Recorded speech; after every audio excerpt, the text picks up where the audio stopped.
What tends to avoid omens and synchronicities? Okay, that is the question for today. That is the question for number 90 on the list of the 144 fractal faculties of the Tree of Life.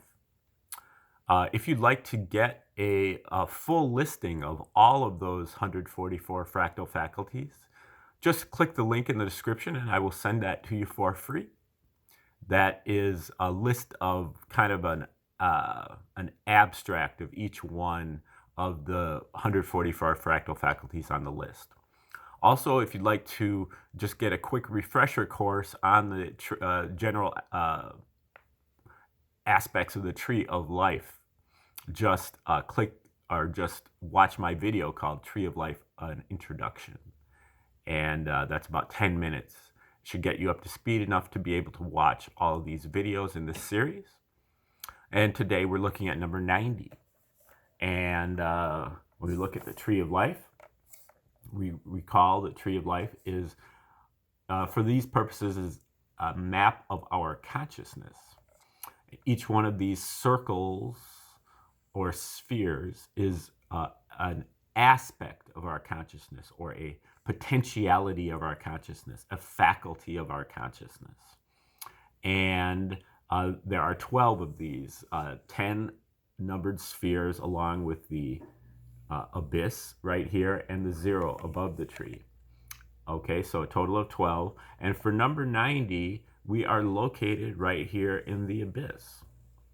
And the abyss is, again, one of our 12 faculties of the Tree of Life, our 12 faculties of consciousness, and it corresponds to our psychic powers.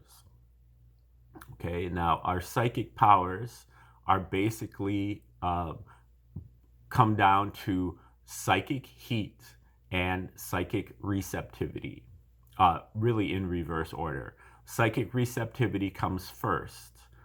It's the novelty, and this the psychic receptivity comes as a result of omens or synchronicities.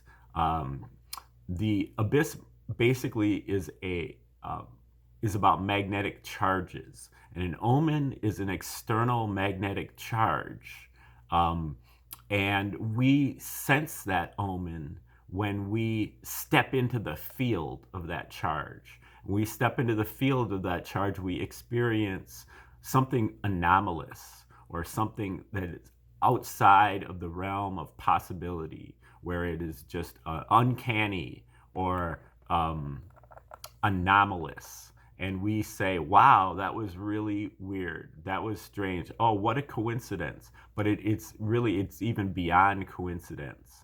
And, so that kind of triggers in our mind. But there are really kind of two reactions that we can have. We can either tend to dismiss that as being, oh yeah, well, whatever, that was really weird, but whatever. Or we can take it as being an omen, meaning that, wow, that was really weird. That is something that I need to, hold in my mind and pay attention to try to recognize the significance of it.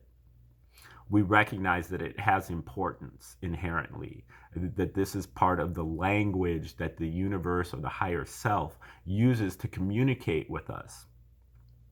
Okay, so that is kind of where the abyss comes in. Now, when we go from the 12 faculties of the Tree of Life to the 144 fractal faculties, what we're really doing is we are taking the Tree of Life to the second power. So how we do that is we take the whole tree and we shrink it down to size, the size that it can fit on each one of these spheres. So we can boil down say here, the 10th sphere to its 12 parts. So there's a mini 10th sphere, and a mini 9th sphere, and a mini 8th sphere, and a mini 7th sphere, all within the greater realm of the 10th sphere.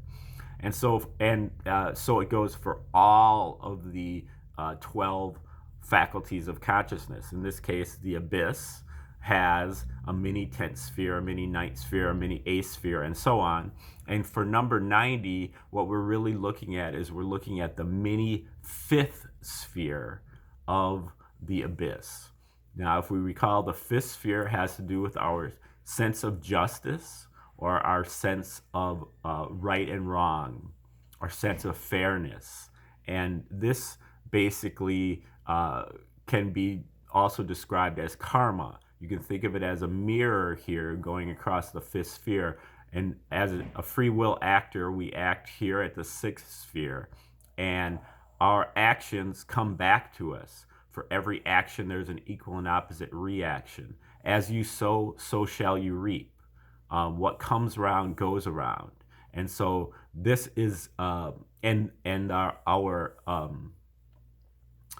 karma is based upon violence, waste, and violation. So if we violate somebody, we will get violated back. If we do violence in some way, we will get violence done back. So that is how the 5th sphere works. So now for number 90, we're really thinking about how does this 5th sphere affect the overall abyss of the psychic powers. And so we get number 90, which is called diamagnetic or diamagnetism. Stage number 90 is about atoms and molecules who tend to align east and west, perpendicular to the magnetic charge, which aligns north and south. Diamagnets also tend to move over to the weaker parts of the field. Universal magnetism, para and diamagnetism. All atoms and molecules are magnetic, but most are very weak, including the magnetic and paramagnetic, 2 of the 4 kinds for all elements and molecules. Diamagnetic atoms move toward the weaker parts of the field, repelling the charge.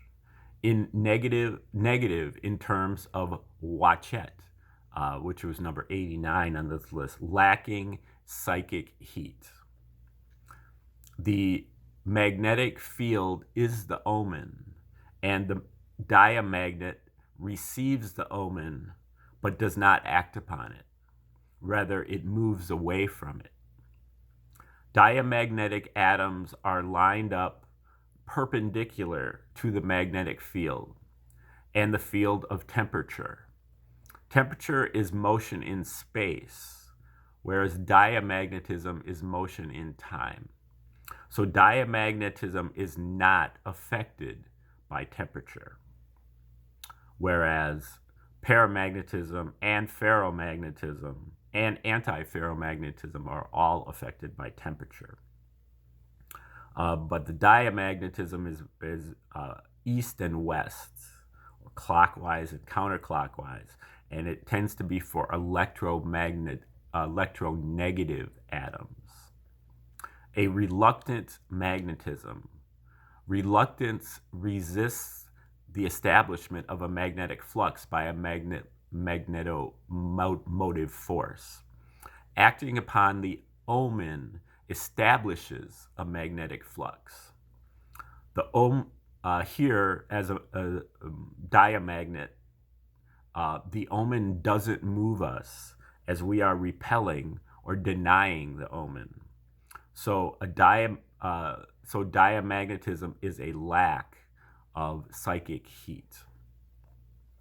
Diamagnetism mostly prevails in compounds and insulators.